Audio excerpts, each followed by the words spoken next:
Mr. Ronald Colman as star of the Dunwich Horror, a suspense play produced, edited, and directed by William Spear.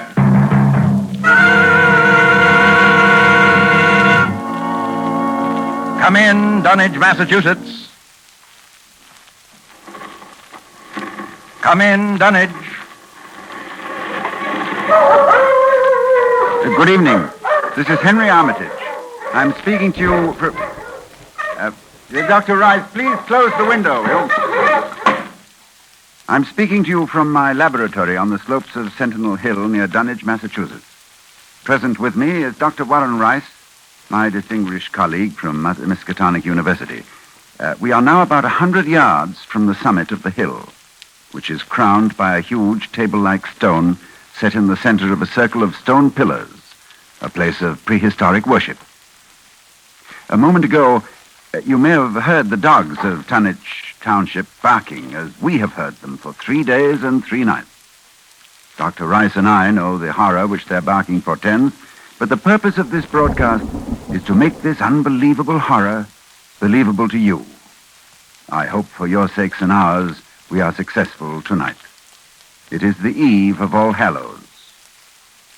Tomorrow will be too late.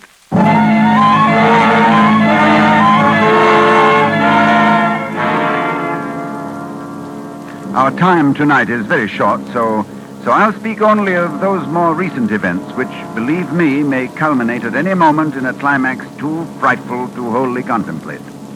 I will begin with the birth of Wilbur Whately.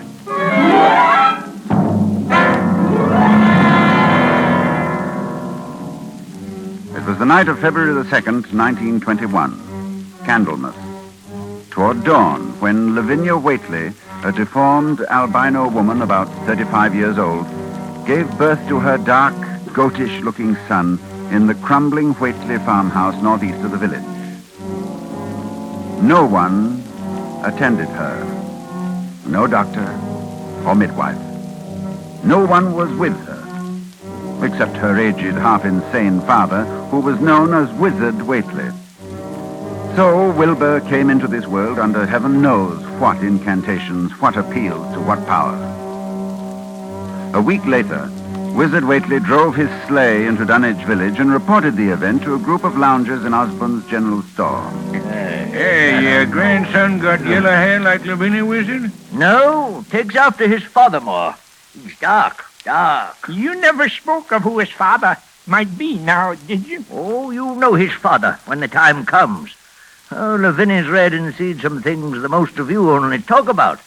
I calculate her husband's as good as you can find this side of Aylesbury. Well, we don't be nosy, Wizard. Maybe it warn't in no church that none of you heard of. But you wouldn't ask no better church wedding than Lavinia's. Well, I didn't hear tell of no wedding, Wizard. When was that? Oh, not a wedding you'd hear of, Corey. Not a husband you'd hear of, neither. But let me tell you something. Someday you folks will hear a child of Lavinia's calling its father's name on top of Centennal Hill.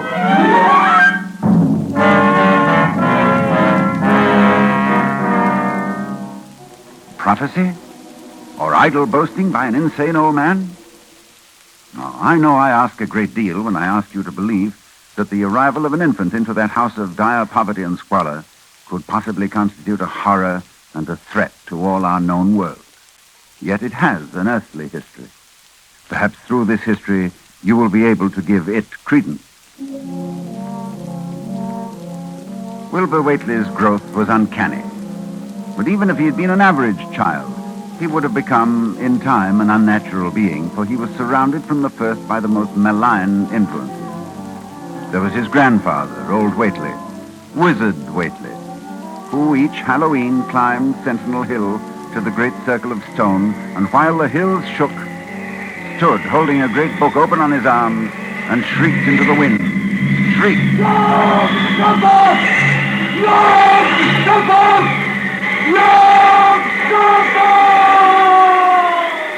Yog-Sothoth, that dreadful name, first mentioned in the hideous forbidden book, the Necronomicon.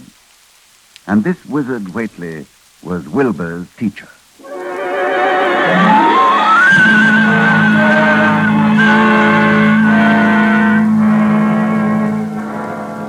The villagers began to notice curious things that were going on at the Whately farmhouse. Soon after Wilbur was born, old Whately began to remodel the house. The abandoned upper story was restored, and all the windows were tightly boarded up. And then, Wizard began to buy cattle in large numbers, both horses and cows.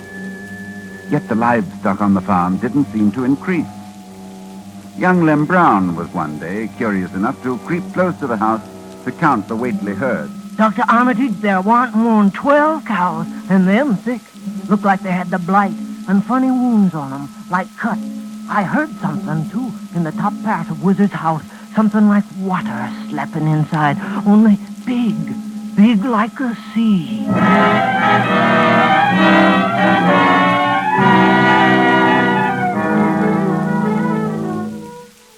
One other person went to the Whately farm in the years before I met Wilbur, Dr. Ken Houghton of Aylesbury, who was called by Wilbur himself, who said that his grandfather was dying.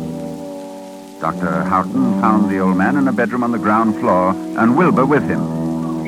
While outside the window, a legion of whippoorwills cried loudly and rhythmically, endlessly. Wilbur spoke about the sound. Listen, they whistle in time with his breathing now. They're ready. Listen, Doctor.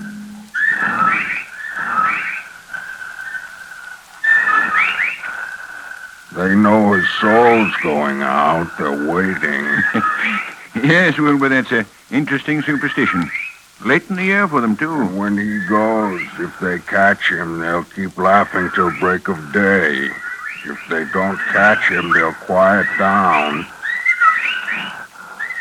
You mean you believe that... just a minute.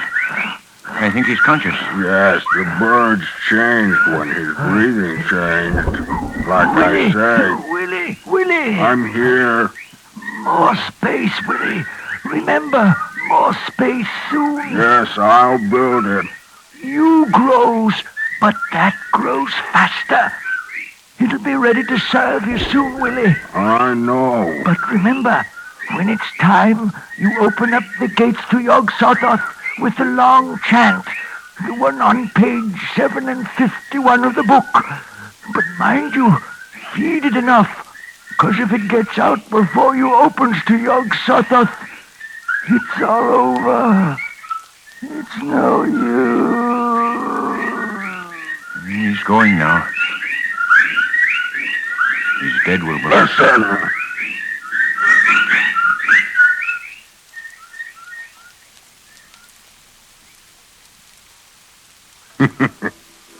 The birds, they didn't get him.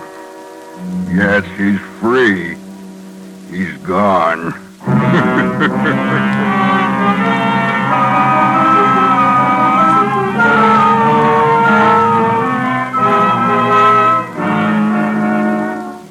It was the winter following Wizard Whately's death that I first met Wilbur.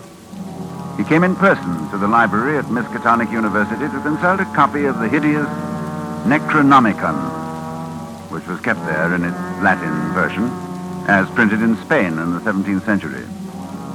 I tell you, when he came into my office, I was appalled at his appearance. 8 feet tall, shabby, dirty, bearded. But I was even more appalled by his voice when he spoke to me. I wrote you a letter a month past, Doctor.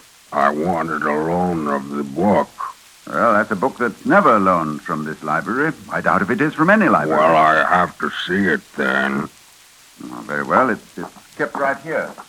As you know, there are only 3 copies of this book in existence. That's why we're careful. Here, you can look at it on this table. Wizard said it would be on page 751. What? What is it you're looking for? The formula, the long chant. The one that opens the gate to Yog-Sothoth.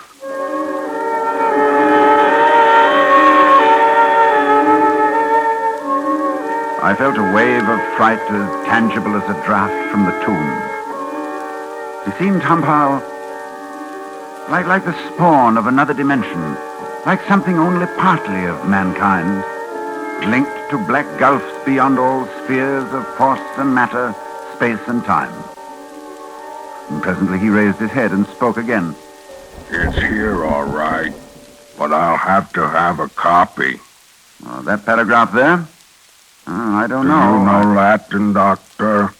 Yes, certainly. Then read it, Doctor. Let's hear how you make it out. All right, that shouldn't be difficult. Let's see. Nor is it to be thought that man is the oldest or the last of Earth's masters. The old ones were, and the old ones shall be. Not in the spaces that we know, but between them. But only Yog-Sothoth knows the gate. Yog-Sothoth is the gate to where the old ones broke through of old. Their hands are at your throat, yet ye see them not. Dr. Armitage, you see, I reckon I've got to take that book home. There's things in it I've got to try, and you can't hold me up. No, I'm sorry. I tell you, Doctor, I'll have the book sooner or later, no matter what. You see, that's waiting for me at home won't wait much longer.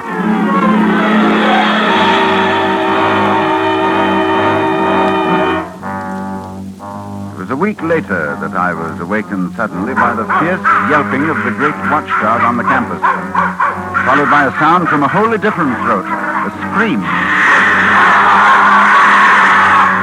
And I knew instantly that Wilbur had come back for the Necronomicon. I hastened into my clothes and rushed across to the library where a crowd had gathered before the smashed window of my office. Inside there was a fearful groaning and growling, and some instinct warned me that what was taking place there was not for unfortified eyes to see. I brushed back the crowd, motioning only to Professor Rice to come in with me. When we opened the study door, Professor Rice screamed. No, Dr. Armitage, no, I can't. Come, close the door. We can't let them see. He's alive, but Lord, what a job that dog's done. Torn him to bits. Oh, it's a horrible sound, that moaning. You suppose we ought to call a doctor? A doctor? A doctor for that? No doctor in the world would know what to do for that. Look, Armitage, it's not human, nor animal. Where did it come from? Can you tell me? Can you tell me what it is?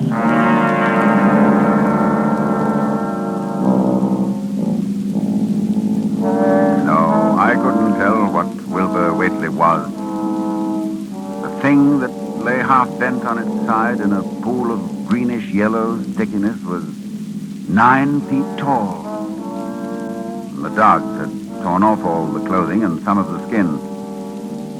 It was partly human, beyond a doubt, with very man-like hands and head, but the torso and lower parts of the body were fabulous. Its chest had the leathery hide of a crocodile or alligator. But below the waistline, the skin was covered with coarse black fur. And from the abdomen, long greenish-gray tentacles. The limbs terminated in ridgy-veined pads that were neither hooves nor claws. And as Dr. Rice and I stood staring at this presence, the whippoorwills began to cry in unison outside the study window. And then the thing on the floor roused and mumbled. God.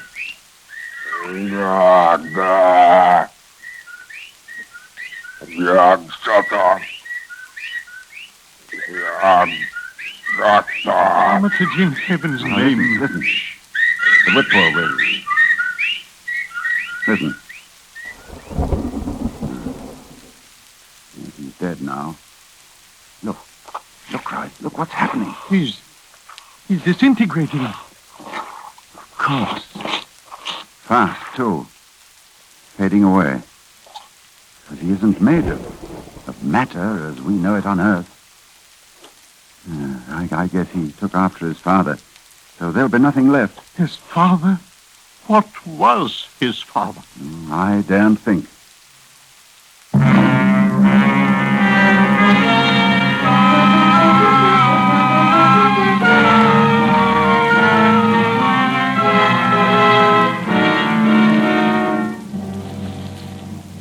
I thought then that what came into our world with Wilbur Whately left with him.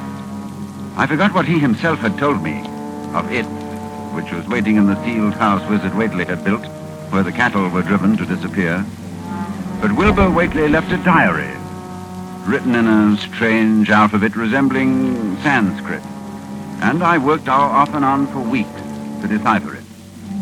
And finally, I read the following passage written by Wilbur when he was no more than 8 years old. That upstairs is more ahead of me than I had thought it would be, and is not like to have much earth brain. I can see it a little when I make the sign or blow the powder of Evengatse at it, and it is like them I see Halloween on the hill. I wonder how I shall look when the earth is cleared and there are no earth beings. Maybe like that upstairs looks, which has no body, even fed with all the blood. Toward morning, in a cold sweat of terror, I called Dr. Rice to my house and told him we have to destroy what's in that farmhouse. Why can't we just leave the thing locked up there? The house is boarded tight. Yes, but you think boards will hold it? Don't you realize, man, it hasn't been fed? It hasn't had blood since the 18th of September, when Wilbur Whately came here to die.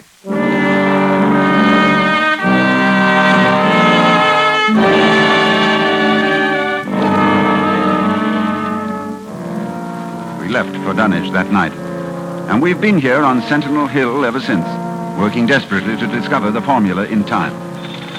But a week ago tonight, shortly after dawn... Yeah, hello? Dr. Armitage, this is Lem Brown. I was just up beyond the glen, Doctor, looking for cows I lost last night. Yes, Lem? Well, Doctor, something's been there. Smells like thunder, and there's prints in the road. Great round prints, big as barrel heads, like a elephant has been along. Anything else, Lem? That's all I see.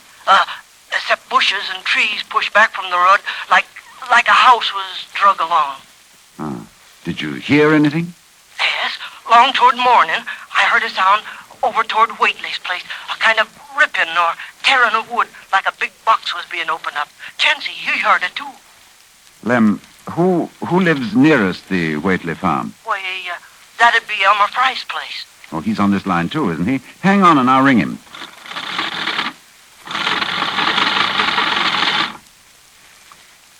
Yes, Dr. Armitage, this is Central. I'm trying to get Elmer Fry, Central. Doctor, he must be out somewheres, and his whole family. I was ringing there an hour ago. Earl Sawyer saw Elmer's cows stampeding in Cold Spring Glen. Oh, you didn't get him, All right. But if you hear or see anything more, let me know. I'll be here working all day. Rice! Oh, wake up. It's loose. It's out of the house. One family gone already. We have to work. Pray God we find that formula in time.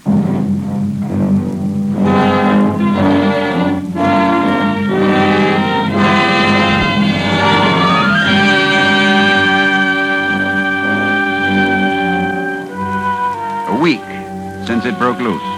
A week of terror and panic here in Dunwich Township. Each night it moves about the countryside, leaving the trees crushed in a 30-foot swathe, as though by a moving mountain, leaving its monstrous tracks and a trail of tarry stickiness, leaving crushed and gutted farmhouses and whole herds of cattle drained of blood. Well, ladies and gentlemen, that is the story to this moment. And tonight is Halloween. Tonight we are here to...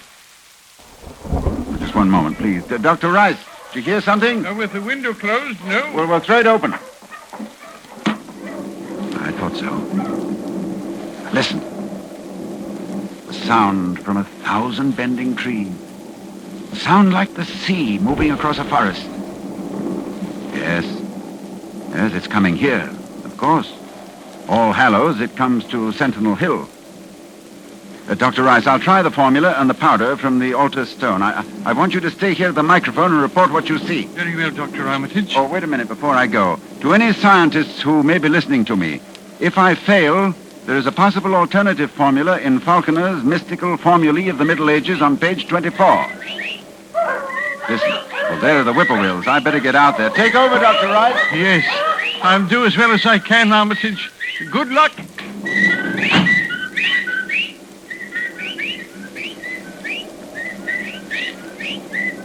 Ladies and gentlemen, Dr. Armitage is climbing to the top of the hill, to the altar stone.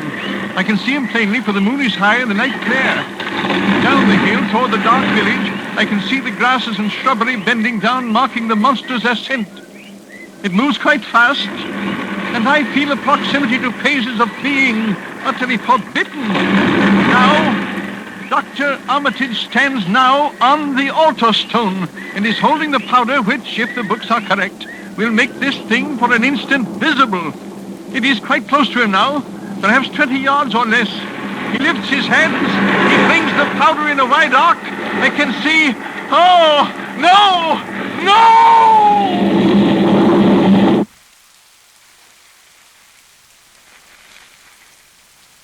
Dr. Rice, come in, Dunwich. Ladies and gentlemen, this is your suspense announcer. Due to conditions... Oh, just a moment, please.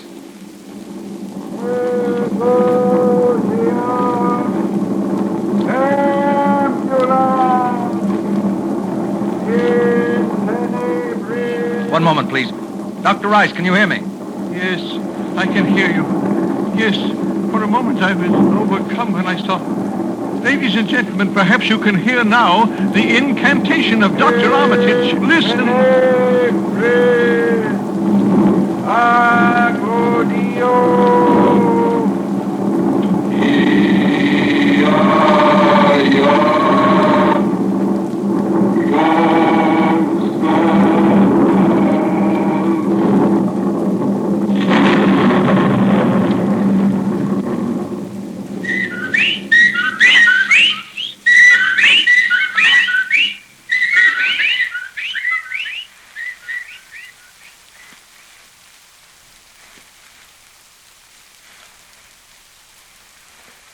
The whippoorwills mean death.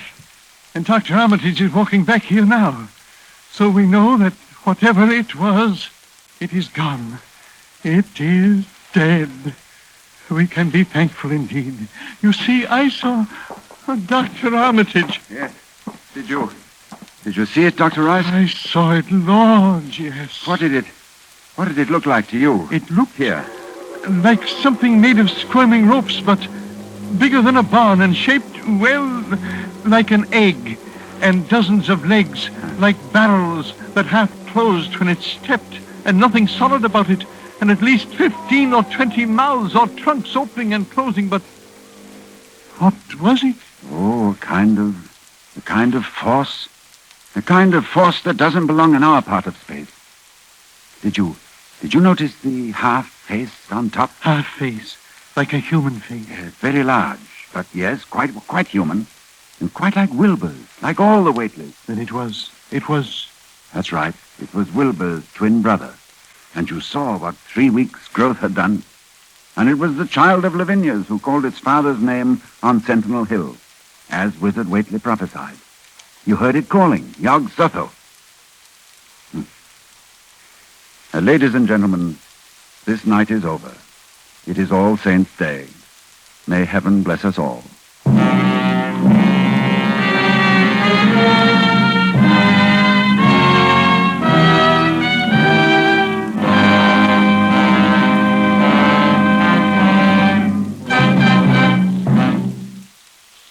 The Dunwich Horror, with Ronald Colman as your star of Suspense.